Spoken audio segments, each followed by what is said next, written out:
It started with laughter. Not the joyful kind, not the human kind, but a cold, metallic ripple that buzzed across 1,000 alien tongues, across 1,000 solar systems, during the grand assembly of the Galactic Council. They laughed at the primitive species from the third planet of a minor star. They laughed at Earth. "Let them serve," said High Warden Zeltheric of the Varn Dominion, its 4 glowing eyes rolling in synchronized arrogance. "They have muscle, no mind." A murmur of agreement swept the council chambers. Hundreds of alien species, each more arrogant than the last. They all nodded, some clicking their mandibles, others rippling their tentacles in affirmation. Earth, the blue marble of savages, had finally been discovered, observed for decades, dismissed, and now approved for galactic servitude, unanimous vote. They didn't see what was coming. They underestimated one thing, what it meant to be human. Back then, Earth didn't even know they had been voted on. The humans were busy fighting among themselves, as usual. Political nonsense, greed, climate tipping points, wars in corners of the world that the rest pretended to ignore. But one day, it all changed. A rift tore open in the sky above New Delhi. It wasn't subtle. It screamed open with blue fire and a thunder that silenced the city. Moments later, dozens more ripped into the world, in Rio, Tokyo, Lagos, Moscow, New York. The sky looked like a broken mirror, and from each shard came ships, smooth, alien, gleaming like obsidian and bone. They didn't attack, not at first. They offered a message, broadcast in every language, somehow already translated. "You are now under the stewardship of the Galactic Dominion. Resistance is unproductive. Compliance will ensure survival." Then came the implants, the collars, the work camps. They took the strong first. Farmers, soldiers, builders, miners. The rest were tagged for later use. But humans aren't livestock. We're wolves dressed as sheep. It started small. A technician in Berlin figured out how to disable a neural tether using nothing but a microwave and an old Nokia phone. A farmer in Brazil killed his alien overseer using sharpened sugarcane. A former Navy SEAL in Detroit hijacked a dropship with 3 sticks of C4 and a rusted-out Jeep. The spark caught. Within a year, the resistance had a name. The Reckoning. And leading it wasn't a politician, or a general, or even a scientist. It was a man who used to mop floors in a government building, Jared Cole. They called him the Ghost, because every time the aliens thought they'd killed him, he came back twice as deadly. He united gangs, soldiers, hackers, even school teachers, anyone who had lost something to the New Order. The first major strike came in orbit. The aliens had built a floating prison above Earth's atmosphere, the Cradle. Thousands of humans packed into cells like animals. They said it was a re-education facility. Jared said it was a slaughterhouse. The Reckoning hijacked a cargo drone, slipped into orbit under the radar, and blew the entire Cradle apart with stolen antimatter. 8,000 humans freed. The Galactic Council didn't laugh that day. They panicked, because humans weren't dying. They were adapting, faster than any species they'd enslaved before. "We have a problem," hissed Warden Zeltheric across a private channel, its arrogance flickering into something rare. Fear. The Council began sending more forces, elite death squads, psi warriors, bio-beasts, but humans? We just got meaner. Every failed invasion turned Earth into a forge, sharpening humans into monsters of their own. And now, 5 years later, the tide had turned. Ships from the Varn Dominion hung in Earth's orbit, damaged, crippled, and broadcasting a desperate message. "We surrender. We request terms." Too late. Jared stood in the ruins of what used to be Geneva, staring at a live broadcast from the Council. His face was scarred, beard tangled, eyes like flint. Around him, humans cheered, armed with alien weapons and earthborn rage. "They all voted to enslave us," he said, voice low and bitter. "Now they beg." And he didn't smile. He just whispered, "Let them crawl." The Galactic Council's official message was clear: unconditional surrender. But Earth had learned something in those 5 years of blood and fire. Words were cheap, and aliens lied just like men. Jared Cole didn't rush. He made them wait. He stood atop the balcony of the old UN building, now just a skeleton of steel and ash, his long coat swaying in the nuclear wind that still whispered through the cracks of fallen cities. The banner of the Reckoning, black cloth with a cracked golden planet, hung behind him. Around him stood the leaders of Earth's new world, ex-criminals, rogue scientists, soldiers turned rebels, and a few of the very aliens who had switched sides when they realized humans couldn't be broken. One of them stepped forward, a former slave master, a reptilian called Sravkesh. Once he had ruled over hundreds of human prisoners. Now he wore chains of his own and spoke only when spoken to. "They will offer technology," Sravkesh rasped. "Medicine, energy. They'll give you everything they once hoarded. All they want is peace." Jared didn't blink. "And when they get strong again, what happens then?" Sravkesh said nothing. He already knew the answer. Everyone did. "You don't forgive people who voted to enslave your children." Earth's surface was still scarred.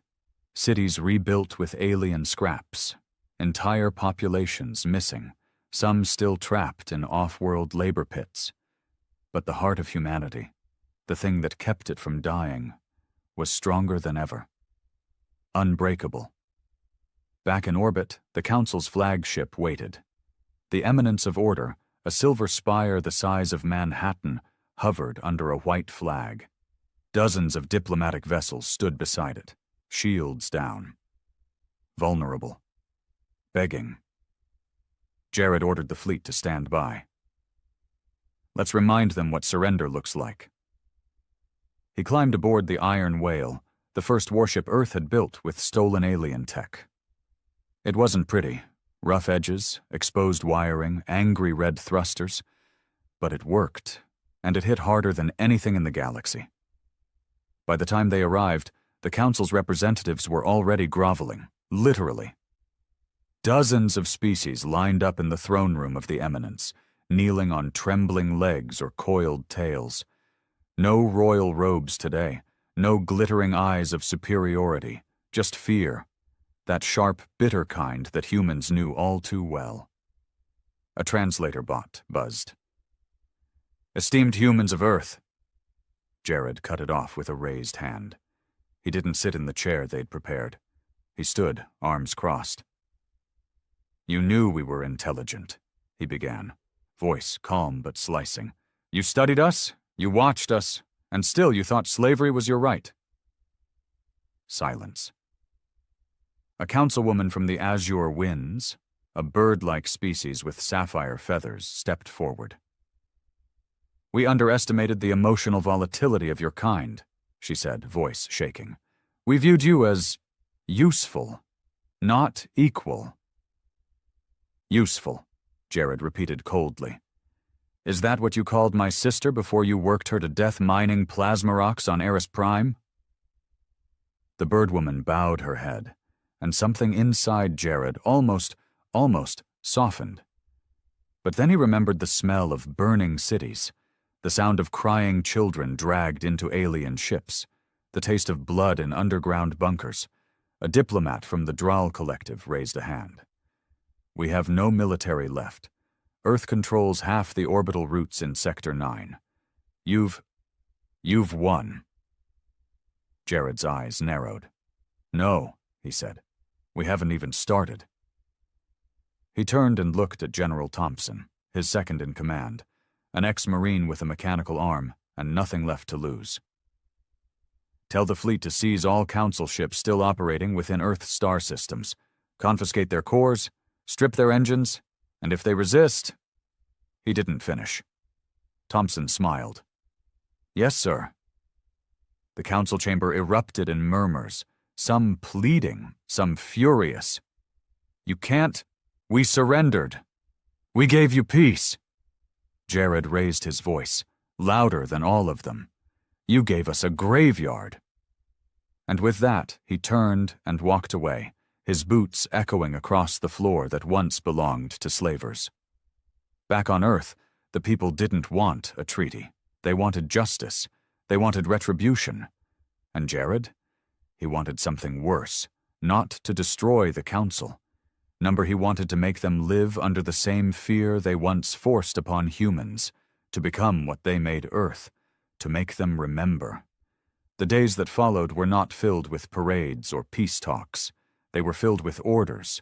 Earth's orbit became a scrapyard of surrendered vessels, stripped, gutted, and dragged back to lunar docks for dismantling.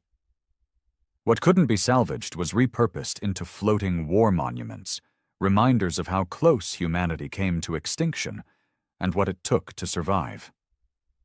The Galactic Council's members, once majestic sovereigns of entire star systems, now waited in iron cells, underground bunkers, or reinforced stasis tanks. They weren't tortured. No, Jared refused to let humans become monsters. But he made sure they felt powerless, the same way Earth once had, when alien collars burned into the backs of children's necks. Jared spent his nights in the command center beneath Mount Elgon, one of the few places the orbital strikes had never touched.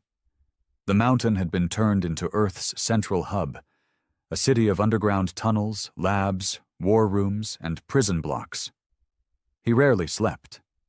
Victory didn't feel like it should. It didn't taste sweet. It was ash in his mouth. Every day he walked past scarred civilians, empty chairs at mess halls, names etched into the black wall of the fallen. Each name a person, each one a reason he couldn't stop. Then came the transmission. It wasn't from the council. It was from a fringe world in the outer fold. Humans, Jared realized, who'd been taken years ago and never found. The camera was shaky. The speaker was a boy, maybe 17, with sunburned skin and blood on his lip. "This is Colony Breaker 12, the kid said. "We are survivors of the Varn slave camps on Delta Core. We have taken the facility. We are free, and we are armed." Behind him were dozens of others, young and old, all holding alien weapons. A few wore pieces of dead overseers' armor like trophies. Others carried scraps of old Earth gear, patched with wires and courage. The boy looked into the lens. "Tell Earth we're ready to come home, or we'll burn our way there." The signal cut. Jared leaned back, hand gripping the edge of the cold metal table. He stared into the dark, then turned to Thompson and said, "Send ships. Bring them back. Every last one." "And if someone tries to stop us," Thompson asked, "then we take their planets too." Word spread fast. Earth was coming for its people. But what really shook the galaxy wasn't Earth's anger. It was their efficiency. Humans weren't like other species. They didn't hesitate. They didn't spend decades in debate or protocol. In less than a month, Earth's newly formed Orion legions swept through 3 neighboring systems, rescuing prisoners, wiping out resistance, and converting every enemy base into forward outposts. The galaxy had changed overnight. And the Council? It was crumbling. Some members begged to align with Earth, offering bribes, weapons, even entire moons. Others tried to flee, only to be intercepted by Earth's fleet or by the growing number of alien species who had sided with humans, either out of guilt or fear. But not all resistance was gone. From the dark edges of the galactic rim, whispers began to rise. Of something old, something angry, the Razun conglomerate. They hadn't voted on Earth's enslavement, not because they objected, but because they didn't care. The Razun believed in only one thing: dominance through fire and extinction. And now, seeing the Council on its knees and humans rising fast, they saw an opportunity. An opportunity to crush Earth before it became unstoppable. The first attack was surgical, a stealth missile through a wormhole, straight into Earth's outermost relay station near Pluto. Gone in a silent blue flash. Jared received the alert in seconds. "Razoon," he said, grinding the word like broken glass between his teeth. "They want war?" Thompson asked. Jared's stare was steel. "Number, they want a warning." He stood up. "Then let's give them a memory instead." The attack on the Pluto relay station was the first direct strike Earth had taken in nearly a year, and it left no survivors, no bodies, just ashes and silence. The Razoon had sent a message, not with words, but with precision. Unlike the Council's arrogance, the Razoon were something else entirely. Ancient, militant, fanatical. While the rest of the galaxy evolved, they had built fleets, war moons, and death cultures. Entire civilizations had vanished into their obsidian warships. Jared Cole had read about them. Once. Long ago. Footnotes in stolen alien archives. Warnings, really. Most civilizations that encountered the Razoon didn't live long enough to warn anyone else. But now Earth had their attention. Good. Jared didn't hesitate. Within hours, Earth's fleet, nicknamed the Iron Choir, was mobilized. 37 vessels, human and hybrid built, each scarred from previous campaigns but more dangerous than ever. These ships weren't polished, they weren't elegant, they were brutal, with thick hulls, kinetic cannons, and railgun arrays that could tear moons apart. Their destination? Vorax 5, a refueling station recently acquired by Earth, and now the site of another Razoon attack. Jared led the mission personally. He wanted them to see his face. As Iron Whale dropped out of warp, the scene unfolded like a nightmare. Flaming husks of human ships floated near the station's orbit, their distress signals still blinking like dying heartbeats. And in the distance, them. Sleek black ships shaped like twisted daggers, drifting in perfect silence. No signals, no language, just presence. Jared's voice cut through the command deck like ice. "Weapons online. No warnings. No negotiation." He stood behind the gunnery officer, eyes fixed on the screen. "We are not the Galactic Council. We don't beg for peace." The first barrage came from Earth. Railguns ripped the vacuum, hammering into the lead Razoon vessel. It didn't dodge, didn't flinch. It just took the hit, and then responded. Light exploded across the darkness. The Razoon weapons weren't like others. They weren't beams or blasts. They were rips in reality, dark energy tearing into matter, folding ships like paper. One of Earth's forward frigates blinked out of existence in a flash of black static. But Earth had learned. The other ships didn't break formation. They surged forward. General Thompson's voice came over comms. "All squadrons, engage Delta formation. Target weak points near the dorsal fins. These bastards bleed like the rest." And bleed they did. The Iron Choir closed in like a swarm of angry hounds, tearing into Razoon ships with everything they had. Jared's ship fired volley after volley, breaking through shields with brute kinetic force. One of the enemy vessels tried to ram, but was intercepted mid-flight by a suicide drone, the explosion lighting up the stars with human fury. Inside the Iron Whale, alarms rang. Hull damage, power reroutes, casualties on Deck 3. Jared didn't blink. "Stay on them," he growled. "We don't stop until their last god dies screaming." The battle raged for over 6 hours. By the end, half of Earth's fleet was gone or crippled. But the Razoon, annihilated. Their flagship was pulled into the gravity well of Vorax 5, smashing into the planet's surface with a roar that cracked the ground for miles. The others either fled or were reduced to floating scrap. The silence after was eerie, but it wasn't peace. Back on Earth, survivors were broadcast across every reclaimed screen in every rebuilt city. Jared stood before them, coated in soot and blood, looking into the camera with the weight of vengeance behind his eyes. "We bled," he said. "We lost people, good people." He paused, breath tight. But make no mistake, this was not a victory. The screen flickered to the wreckage, the names of the fallen scrolled in silence. "This is a message," he leaned in. "To every Razun warlord hiding in shadow, you came to kill us. You failed. Now we're coming for you." He cut the feed. And in the silence that followed, Earth didn't mourn. It prepared. Because Jared knew the truth now. This wasn't just revenge anymore. This was the beginning of humanity's reign. There were no more votes now. No more councils. No more debates in the comfort of marble halls orbiting suns light years away.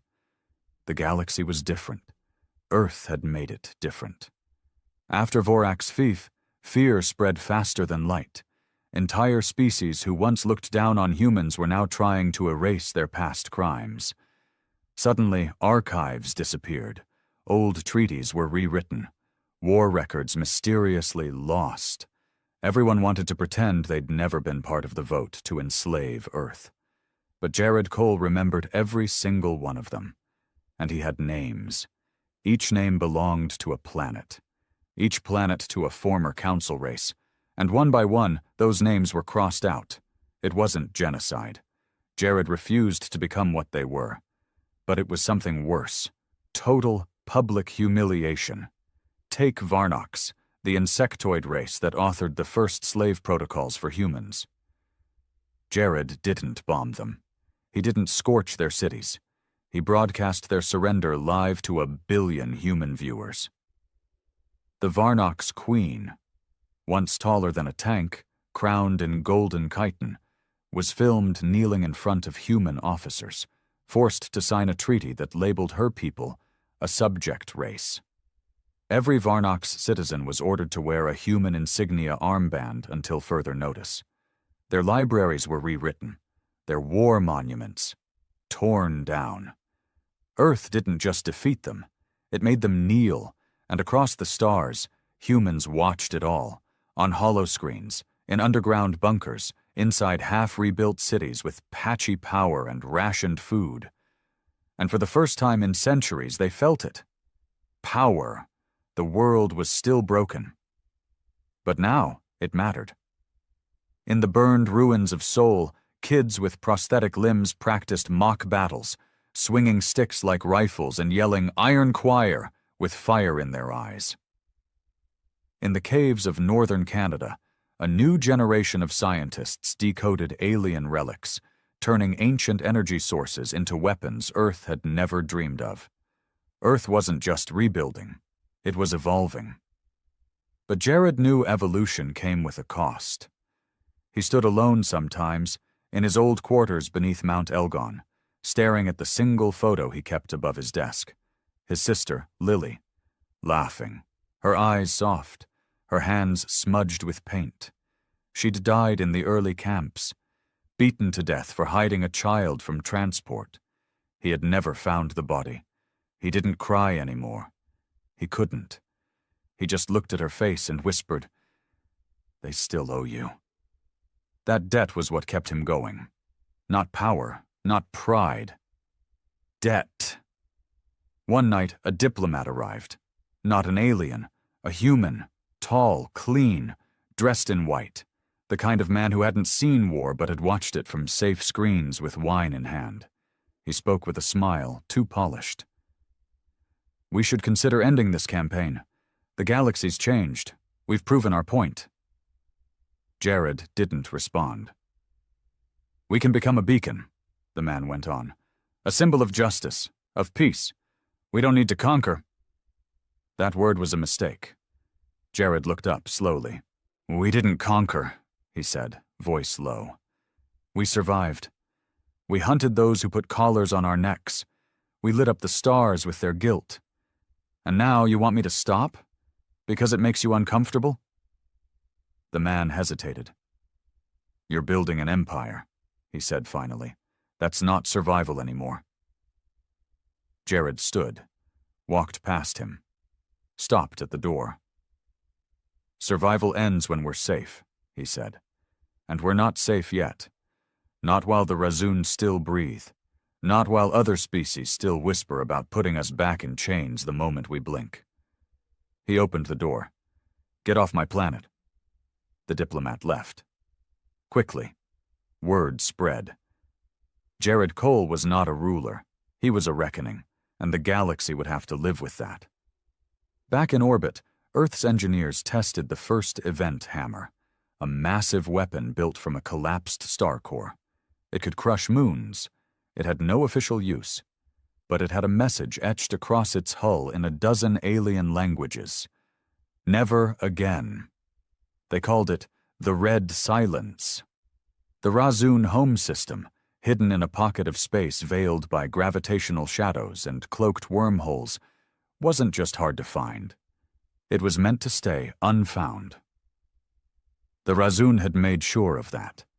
Not because they feared attack, because they feared witnesses. What they did on their homeworld didn't need oversight or laws. It was where they bred their war priests, trained child executioners, and turned entire planets into slaughter temples. No diplomacy, no politics, just dominance, refined and worshipped. But now Jared had found it.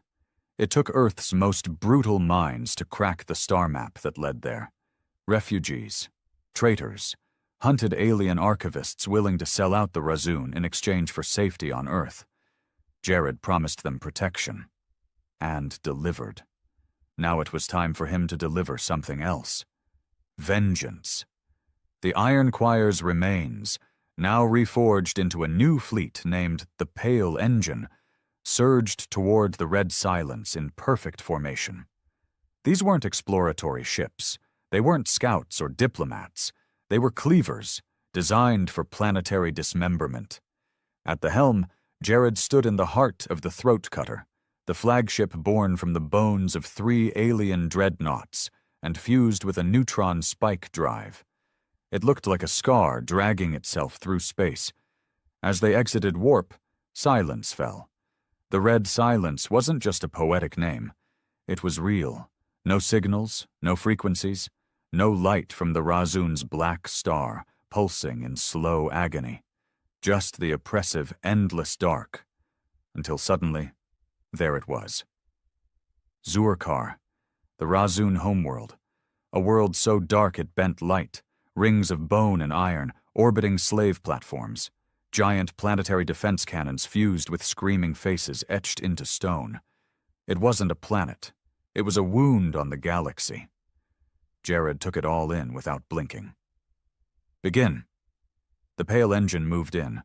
Razun ships rose from the void in silence, massive crescent-shaped destroyers bristling with Void Rift weaponry. There was no communication, no warning, just a war that had waited long enough. And Earth did not blink. The first engagement lasted 13 minutes. 4 Razun warships disintegrated, torn apart by tactical singularities Earth had developed using salvaged enemy cores. Earth lost 2 destroyers, but not crews. Those had been AI-driven ghosts designed to look manned. A trap, a brutal one. By hour 2, the Pale Engine had reached Zurkar's orbit. Jared gave the command.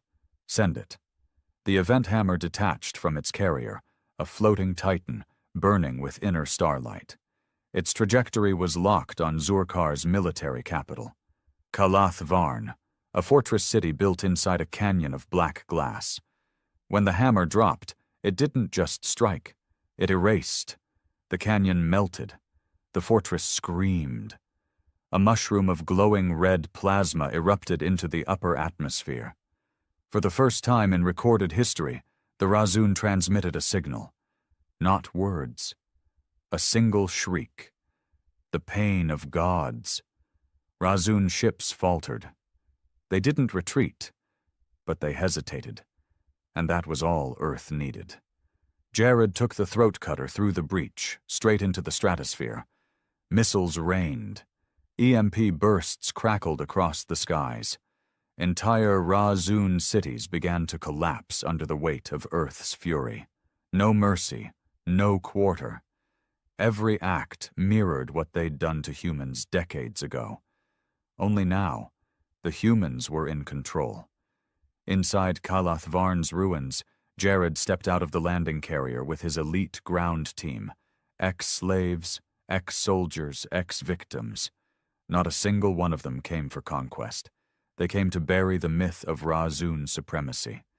And in the heart of the palace they found the High Blood Leader, a monstrous being, all bone plate and tendrils, speaking in a dozen tongues. He looked at Jared like a curious insect, even now. "You learned, well," it hissed. Jared raised his pulse rifle. "We learned from the best," he said, "and then we got better." He pulled the trigger. The High Blood's head snapped back, exploded and collapsed into ash. No speeches, no trial, just consequences. By the end of the day, Earth's flag, a simple black star on steel gray, flew above Zurkar. Not as a symbol of conquest, but as a warning. Humanity had been enslaved, mocked, underestimated. Now they stood at the edge of the galaxy with fire in their veins and history under their boots. And for the first time since the stars had birthed life, no one dared laugh at Earth again. The galaxy was no longer laughing. Not after Zurkar. Not after the High Blood's execution was broadcast, uncensored, to every system Earth could reach.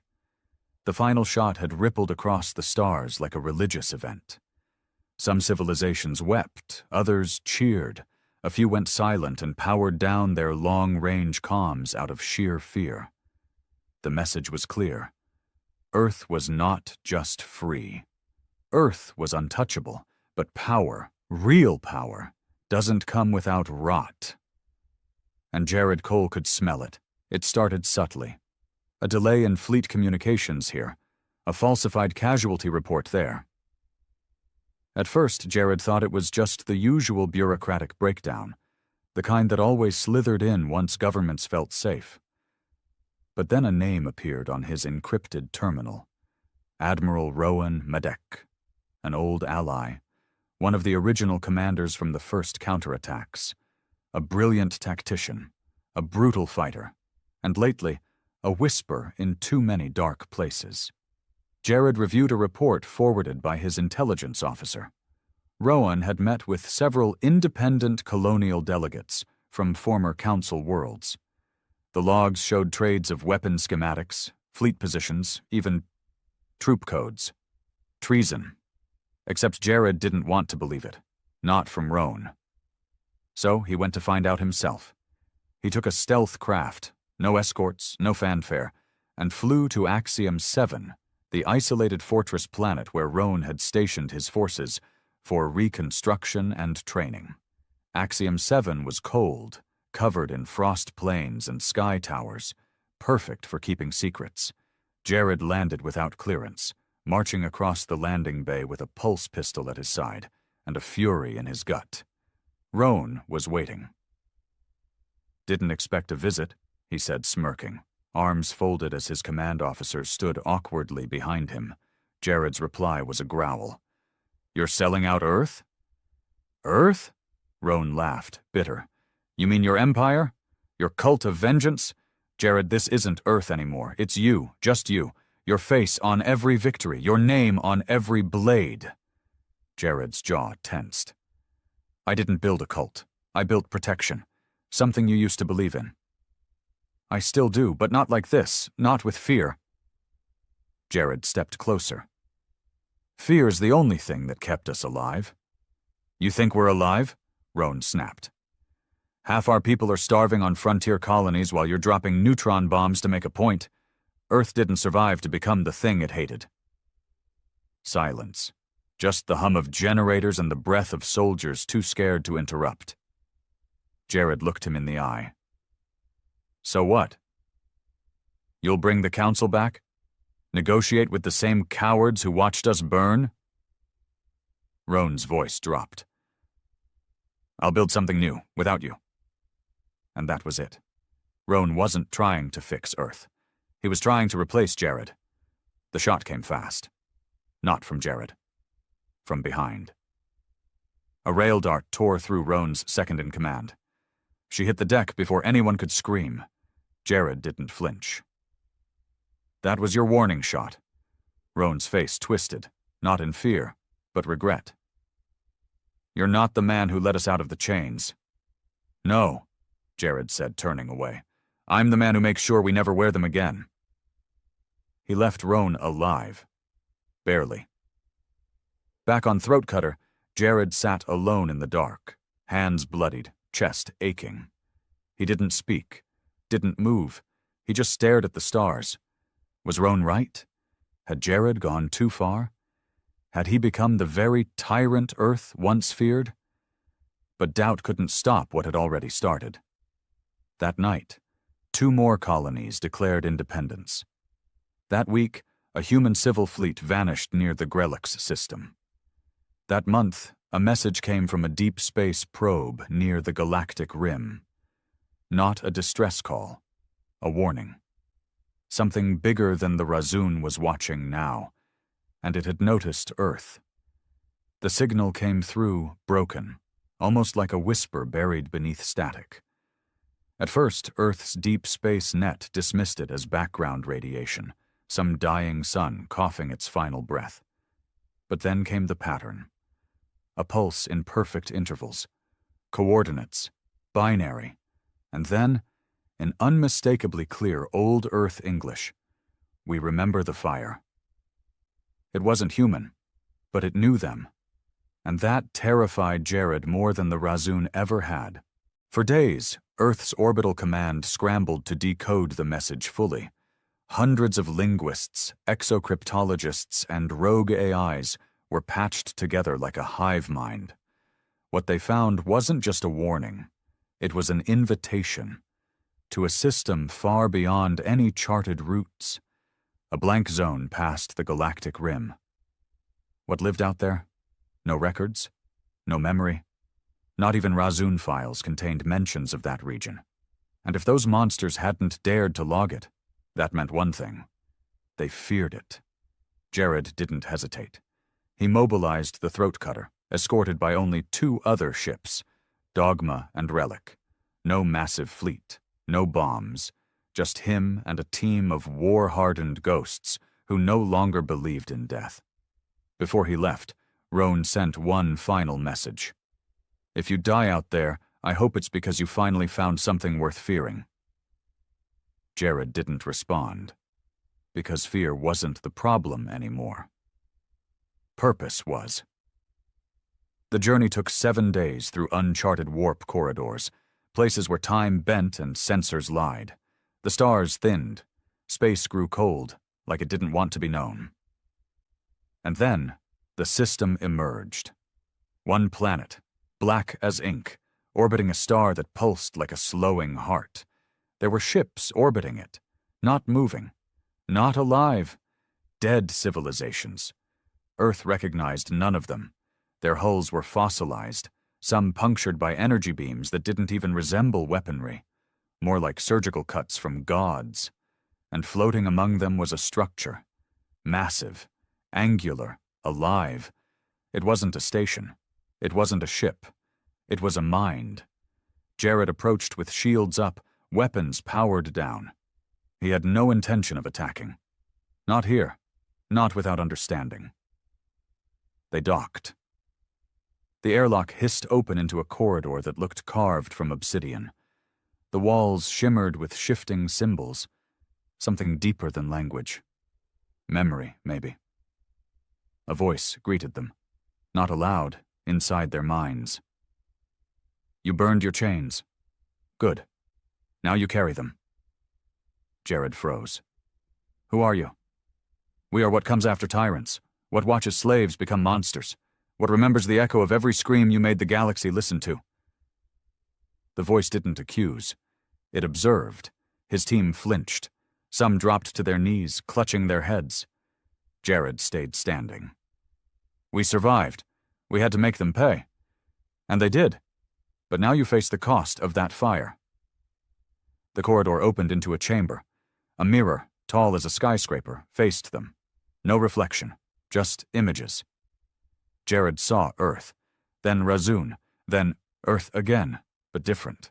Worse, cities shaped like weapons, skies full of fleets, children marching in silence. He saw himself on a throne of bones, faceless and still. He backed away. What is this? Your legacy, unless you choose another path. The voice offered no riddles, no threats, just a choice. Return and rule with fire, or walk away and let Earth become something more than vengeance. Jared said nothing. He stared at the mirror. Then he turned away. When they left the structure, it didn't follow. When they jumped back into known space, the voice didn't call again. Back on Earth, things had shifted. The colonies that once tried to secede stopped. Roan sent no more messages. The fear that had begun to spread had dulled, replaced by uncertainty. A crack in the storm. Jared called a summit. No war speech. No ultimatums. He stood before Earth's first united leaders, the survivors of every species who had stood beside humans when the stars burned. And he said just 3 words. It ends now. There would be justice, still. But no more war for pride. No more empires built on ash. Earth would lead, but it would not conquer. And in the dark beyond the stars, something ancient smiled. Because the ones who survive the fire are not always the ones who start it. The galaxy had voted to enslave Earth. Now they would watch Earth become its salvation or its